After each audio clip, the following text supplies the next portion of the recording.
3절에서는 바울이 복음의 일꾼이 되었다라고 말씀을 하고 있습니다.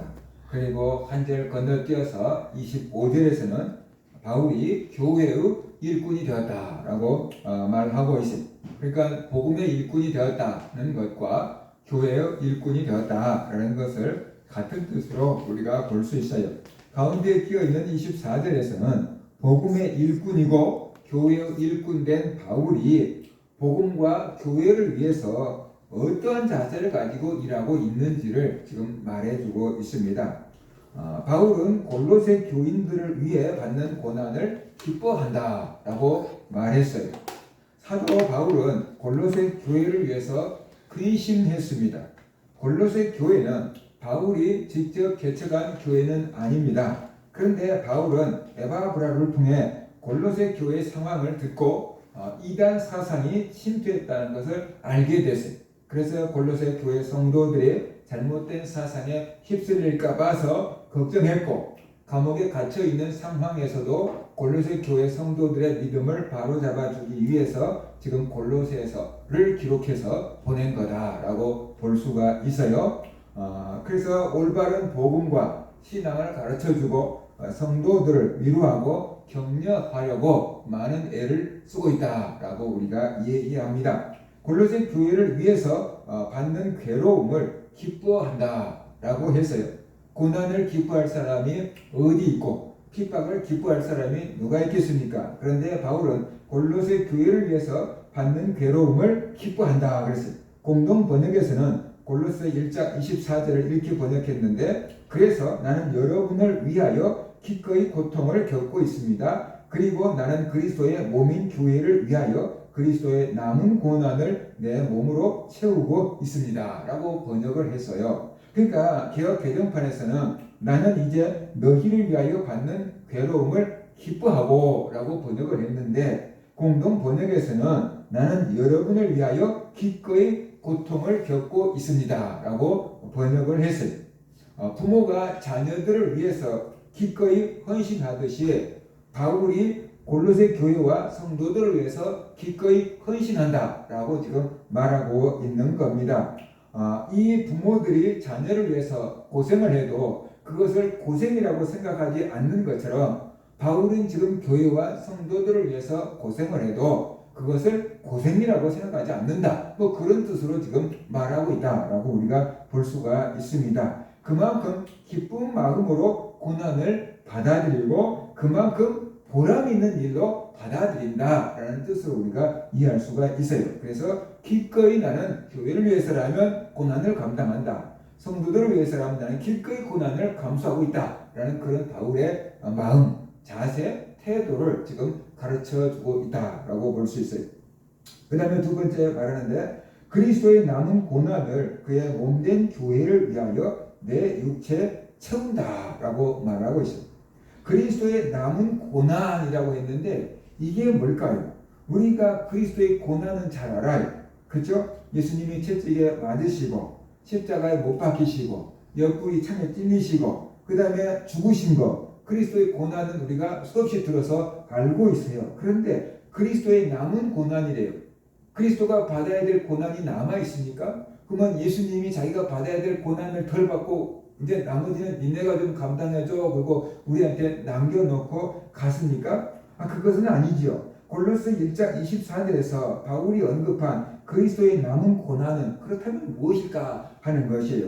예수 그리스도께서 십자가에서 인류의 죄를 대속하기 위해서 고난을 받으셨는데 그 고난이 우리를 구원하기에 부족하단 말인가? 그런 의미로 바울이 말하고 있는 것은 아닙니다. 예수님의 십자가의 고난은 완전한 고난이었고 단번에 문제를 해결하는 고난이었다는 것이, 그래서 더 이상 예수님의 십자가에다가 뭘 더하거나 뺄 필요가 없습니다. 히브리서에서 그 사실을 이렇게 말씀을 합니다. 히브리서 9장 12절, 염소와 송아지의 피로 하지 아니하고 오직 자기의 피로 영원한 속죄를 이루사 단번에 성소에 들어가셨느니라 라고 말하고 있습니다.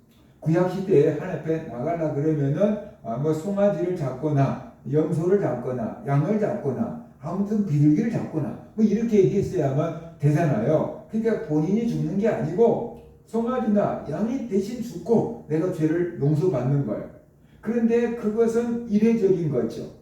그리고 또 죄를 지면 또 가서 송아지 잡아야 되고 또 양 잡아야 되고 뭐 이런 거죠. 그런데 예수님은 송아지나 양의 피로 우리 죄를 씻는 게 아니고 자기의 피로, 하나님의 아들 예수 그리스도의 그 거룩한 피로 우리를 위해서 제물이 되어 주셨다. 그래서 우리에게 영원한 속죄를 이루셨고 단번에 성소에 들어가셨다라고 말하고 있습니다. 그러니까 문제가 뭐냐면 더 이상 우리가 송아지를 잡을 필요가 없고 더 이상 양을 잡을 필요가 없고 예수 그리스도의 십자가를 의지하고 하나님 앞에 나가면 언제든지 죄를 용서받고 언제든지 하나님 앞에 나갈 수 있는 길을 열어주셨다는 것이죠.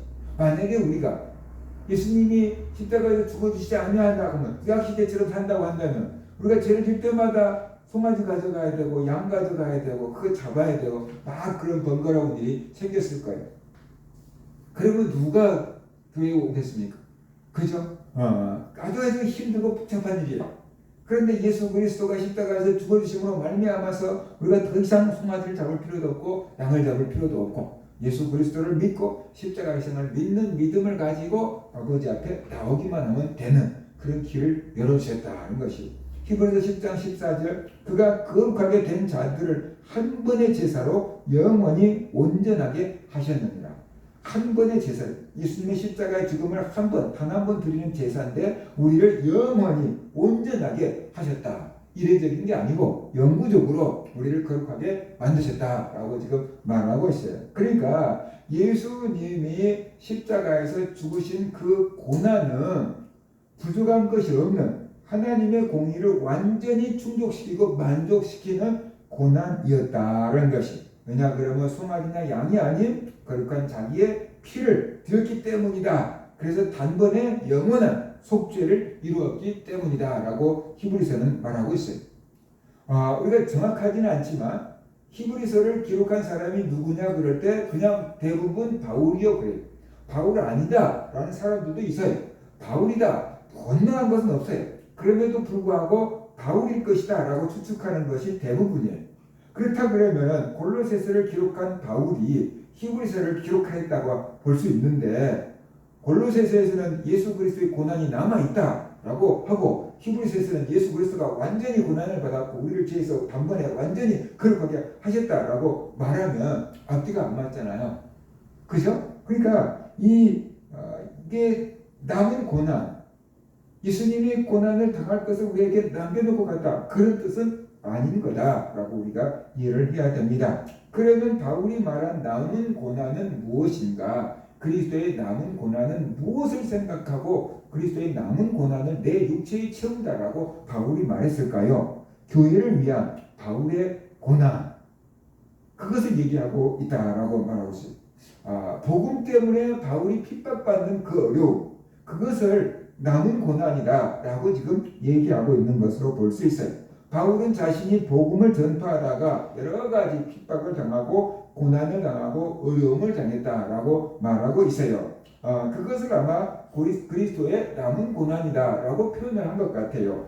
고린도후서 11장 23절부터 28절을 보면은 바울이 복음 때문에 수많은 고난을 당했는데 그것을 딱 요약해가지고 그냥 몇 가지로 얘기를 하고 있어요. 그들이 그리스도의 일꾼이냐 정신없는 말을 하거니와 나는 더욱 그러하도다. 내가 수고를 넘치도록 하고 옥에 갇히기도 더 많이 하고 매도 수없이 맞고 여러 번 죽을 뻔하였으니 유대인들에게 40에 하나 감한 매를 5번 맞았으며 3번 태장으로 맞고 1번은 돌로 맞고 3번 파선하고 일주일 깊은 바다에서 지냈으며 여러 번 여행하면서 강의 위험과 강도의 위험과 동족의 위험과 이방인의 위험과 시내의 위험과 광야의 위험과 바다의 위험과 거리 형제 중에 위험을 당하고 또 수고하며 애쓰고 여러 번 자지 못하고 줄이며 목마르고 여러 번 굶고 춥고 헐벗었노라. 이 외에 일은 고사하고 아직도 날마다 내 속에 눌리는 일이 있으니 곧 모든 교회를 위하여 염려하는 것이라 라고 말하고 있어요. 그러니까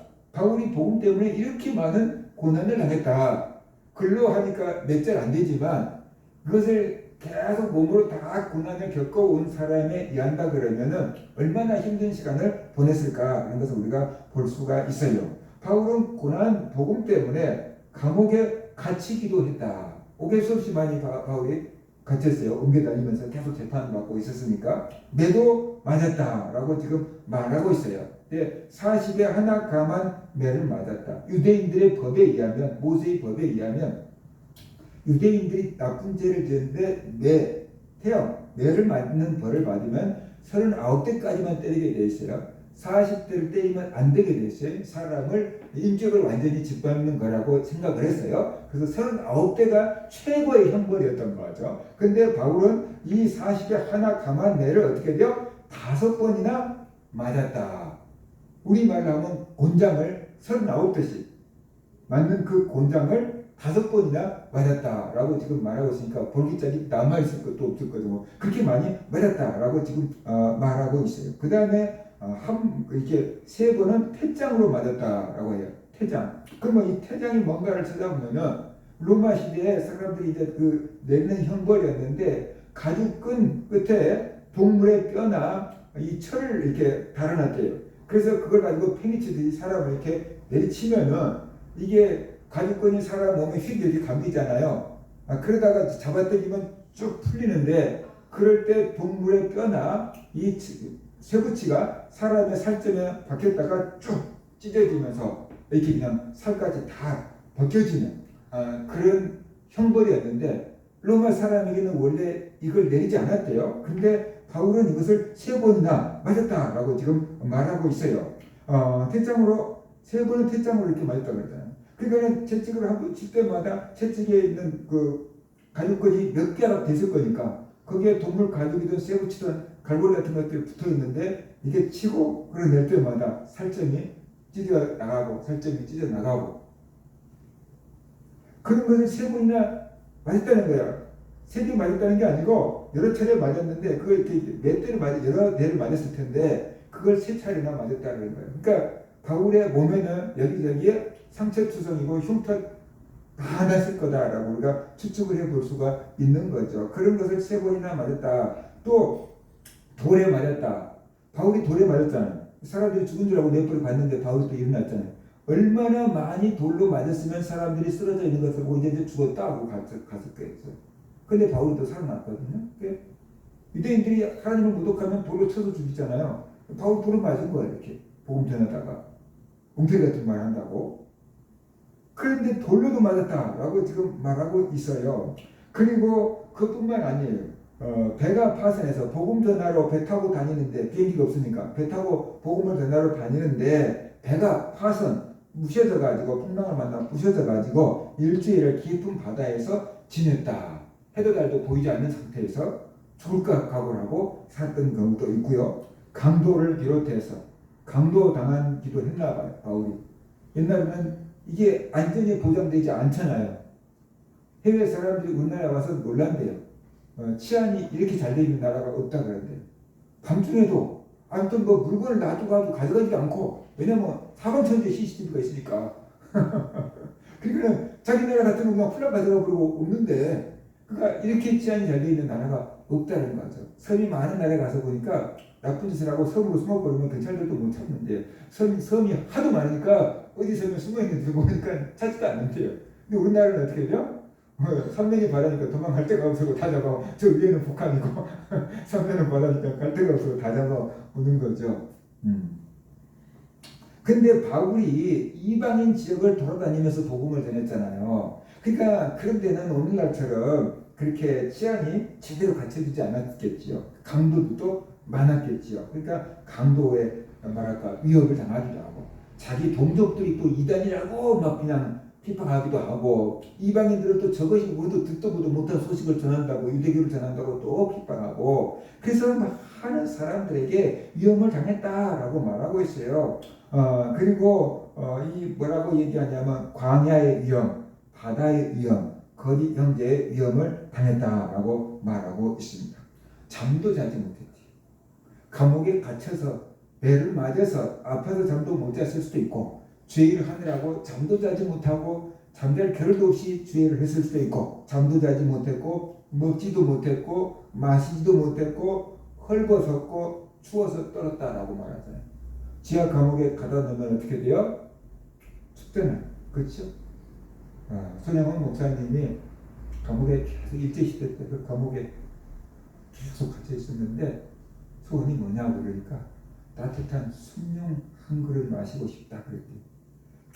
계속 추운 데 있다가 가다 놓고 음식도 잘 주지도 않고 그러니까 그 추위에 계속 떤 거죠. 그래서 따뜻한 숭늉 한 그릇 마시고 싶다라고 했대잖아요. 그 바울도 지하 감옥에서 이렇게 갇혀 있었으니까 그러니까 얼마나 추웠겠어요. 그러니까 헐벗었다, 추위에 떨었다라고 이렇게 얘기를 하고 있어요. 내가 주님을 위해서 이렇게 고생을 많이 했다라고 지금 말하고 있어요. 그리고 또 그뿐만 아니라 모든 교회를 위해서 염려하고 눌림이 내게 있다라고 말하잖아요. 눌림, 억압, 이거 뭐 우리말로 요즘 말로 한다면 스트레스라고 할 수 있는데 모든 교회에 대해서 이게 염려하고 있었던 것이죠. 전도에 났던 교회들, 또 시간 지나다 보면 또 교회 이단들 들어오고 아무튼 교회 안에 또 여러 가지 파당 생기고 그런 소식들을 들으니까 바울은 계속 걱정하고 염려하고 스트레스 받았던 거다라고 볼 수 있어요. 옛날 어른들이 그랬잖아요. 가지 많은 나무에 바람잡이 아래 없다고. 그러니까 바울이 여기저기 계속 교회를 개척해 놓고 다녔기 때문에 그 교회 소식들을 듣고 있었고 또 그런 교회들 때문에 근심하고 걱정하고 염려했다라고 지금 말하고 있어요. 그러니까 마음도 안 편했다. 마음도 주님 때문에 마음고생이 지금 심하다. 복음 때문에 교회 때문에 마음고생이 심하다라는 얘기를 지금 하고 있는 거지요. 바울은 복음을 전하고 성도들을 양육하고 교회를 든든하게 세우기 위해서 이렇게 고생하고 헌신을 했습니다. 그런 가운데 육체가 병들고 정신적으로 스트레스 받고 많은 고난을 당했죠. 바울은 이런 고난을 기쁨으로 받아들였다. 육체적으로 얼마나 힘든 삶을 살았겠습니까? 우리가 예수 믿고 복 받으려고 예수 믿는데 바울처럼 그렇게 고난당하라 한다면 누가 예수 믿을 사람이 있겠습니까? 그런데 바울은 그런 고난을 기쁨으로 받았다라고 말하고 있어요. 왜냐 그러면 이 고난이 예수 그리스도를 위한 고난이고 그의 몸된 교회를 위한 고난이라고 믿었기 때문이다 라는 것이. 바울은 이런 고난을 기쁨으로 감당했습니다. 그리스도의 몸된 교회를 위해서 자신을 온전하게 헌신했던 것입니다. 이것은 우리에게도 그리스도인으로서 감당해야 될 사명과 그리고 또 그 사명을 감당할 때 고난이 따른다라는 것을 암시적으로 말해주고 있는 거죠. 예수 그리스도 이제 믿는 사람에게는 하나님은 은혜와 복을 주지만 그 은혜를 넘치도록 받는 사람은 이제 주님을 위해서 일할 수 있는 길을 열어주는데 사명을 주는데 그 일할 때 핍박이 있고 고난이 따라오기 마련이다라는 것이 우리가 복음을 전하고 교회를 세우기 위해서 당한 고난은 그리스도의 남은 고난이다. 바울이 그렇게 지금 표현한 것 같아요. 그러니까 그리스도의 남은 고난, 그리스도를 위한 고난, 그리스도의 고난에 동참하는 것, 뭐 이런 의도로 지금 바울이 말하고 있는 것 같다라는 것이 그만큼 가치가 있는 고난이라는 것입니다. 열매가 있는 고난이고 하느님 앞에서 상을 받을 수 있는 고난이다라고 바울은 말하고 있는 거죠. 그러니까 그런 고난은 기쁘게 받으면 된다. 기꺼이 감당하겠다. 그렇게 지금 바울은 표현하고 있는 겁니다.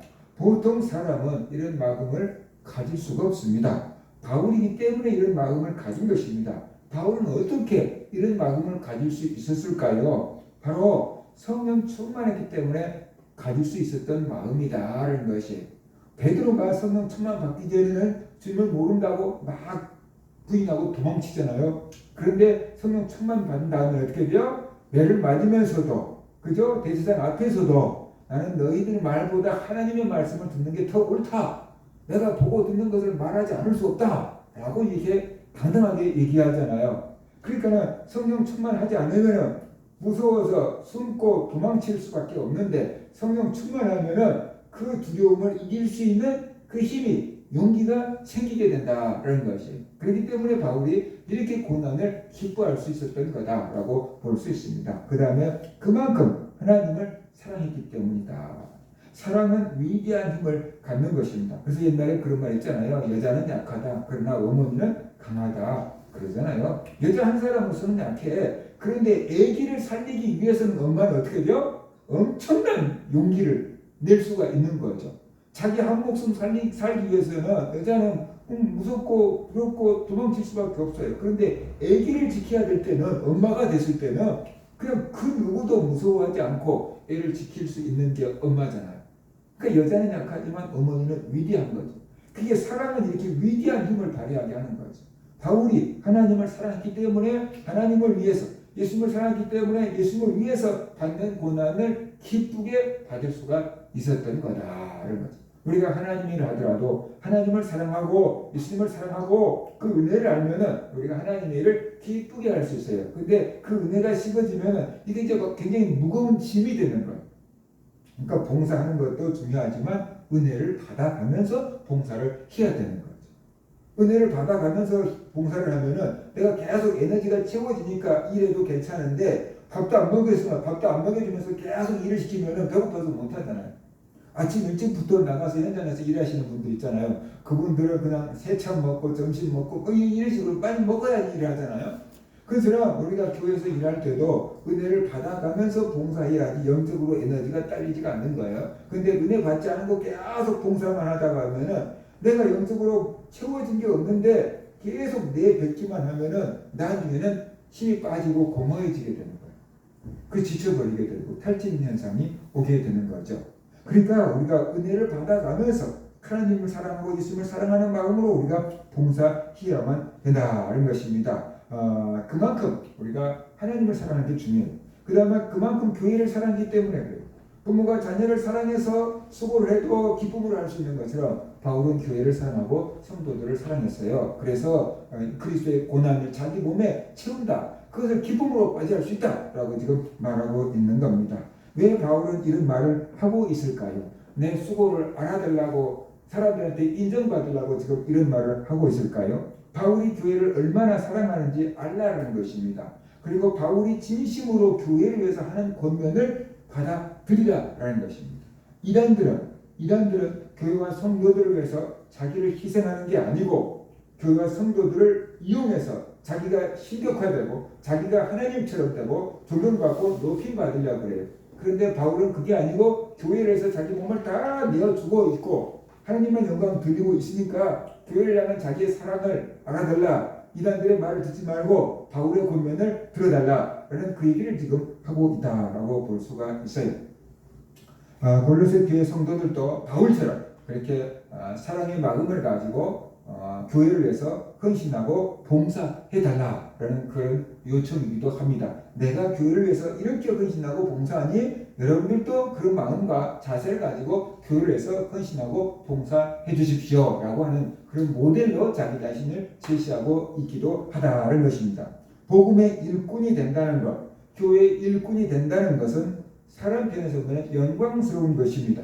때로는 복음의 일꾼이 되고 교회의 일꾼이 되는 것이 우리에게 굉장히 부담스러운 일이기도 하지만 하나님께서 나를 택해서 복음의 일꾼이 되고 교회의 일꾼으로 세워준다는 것은 어떻게 돼요? 굉장히 나를 믿어준다는 것이니까 굉장히 영광스러운 일이에요. 그런데 복음의 일꾼으로 살아가고 교회의 일꾼으로 살아가다가 보면은 고난이 따라오기 마련이다. 그래서 예수님께서 이렇게 말씀하셨어요. 마태복음 16장 24절에서 이에 예수께서 제자들에게 이르시되 누구든지 나를 따라오려거든 자기를 부인하고 자기 십자가를 지고 나를 따를 것이니라. 나를 부인해야지 주님을 따라갈 수 있고 나에게 맡겨진 십자가를 지어야지만 주님을 따라갈 수가 있는 것이에요. 그러니까 복음의 일꾼이 되고 교회의 일꾼이 된다는 것은 한쪽 면에서는 영광스러운 일이지만 한쪽 면에서는 어떻게 돼요? 고난을 받는 일이다 라는 것이죠. 영적으로는 이게 영광스러운 일인데 육체적으로는 고난이 따라오는 일이다 라는 것이에요. 그러면 왜 하나님은 우리에게 영광스러운 직분을 주면서 고난을 한꺼번에 주십니까? 영광만 주지 왜 고난까지 줍니까? 라고 생각할 수 있는데 우리를 향한 하나님의 배려인 것입니다. 그것이 영광스러운 직분인 것은 하늘나라에서 면류관을 받아 쓸 수 있는 직분이기 때문에 영광스러운 일인 것입니다. 그래서 우리가 복음을 위해서 주님을 위해서 고난을 받으면 하늘에서 상을 받게 됩니다. 바울이 이렇게 말합니다. 디모데후서 4장 7절 8절 나는 선한 싸움을 싸우고 나의 달려갈 길을 마치고 믿음을 지켰으니 이제 후로는 나를 위하여 의의 면류관이 예비되었으므로 주 곧 의로우신 재판장이 그 날에 내게 주실 것이며 내게만 아니라 주의 나타나심을 사모하는 모든 자에게도니라. 그랬어요. 바울에게만 면류관을 주는 게 아니고 바울처럼 주님의 나타나심을 사모하면서 헌신한 사람에게 다 의의 면류관을 하나님이 주실 거다라고 말하고 있는 거죠. 그러니까 바울은 복음 때문에 고난을 당하고 이 교회 때문에 고난을 당하지만 그것이 자기의 사명을 감당하는 것인 줄 알았고 그것이 하나님께 상 받은 것인 줄 알았기 때문에 기쁨으로 그 고난을 감당하고 그 주님의 남은 고난을 자기 육체에 채운다라고 말하고 있는 겁니다. 우리가 주님의 일할 때 하나님께서 핍박받는 것을 복이 있다라고 말씀하셨어요. 의를 위해 핍박을 받는 데는 복이 있다라고 말씀하셨어요. 우리가 주님의 일 때문에 핍박을 받고 주님의 일 때문에 고난을 당한다. 하나님이 다 보고 계시고 알고 계십니다. 그리고 천국에서 상을 베풀어 주십니다. 그렇기 때문에 그것을 바라보고 기뻐하고 감사하라라고 바울이 말하고 있는 거죠. 우리도 교회에서 일꾼이 되어서 교회를 세우고 섬기고 봉사하다 보면 여러 가지 힘든 일, 어려운 일들이 있을 줄로 압니다. 그런데 그것이 이 땅의 일만 본다면 내가 왜 이 일을 맡아가지고 이렇게 힘들고 고생하고 억울하고 누명 쓰고 그래야 돼, 그만둬버릴 거야 라고 쉽게 말할 수 있습니다. 그런데 그 일을 통해서 그 일을 이루고 그 일을 통해서 상을 받으려고 하나님이 상을 받을 수 있는 기회를 주신 거다라는 것을 깨닫는다 그러면 우리가 그 일을 그만둬서는 안 되겠죠. 힘들어도 어려워도 이것이 하나님 앞에 상 받는 길이야. 이것이 내게 주신 사명이야. 이것이 내가 교회 일꾼 된 그 이 사람으로서 감당해야 될 거야 라는 그런 마음을 가지고 감당해낼 때 그만두고 싶은 마음을 또 한 번 이기고 그만두고 싶은 마음을 또 한 번 아마 이기고 나가게 될 줄로 믿습니다. 우리 모든 성도들 바울이 말했던 것처럼 그리스도를 위한 남은 고난을 우리의 육체에 채운다라는 바울의 말처럼 우리가 교회 일꾼이 되었으니까 죄를 하다가 당하는 그런 어려움들 때문에 주저앉지 마시고 하늘의 상을 바라보시고 용기를 내서 끝까지 믿음의 경주를 다할 수 있는 그런 성도들 되시기를 주의 이름으로 축원합니다. 아멘. 같이 기도.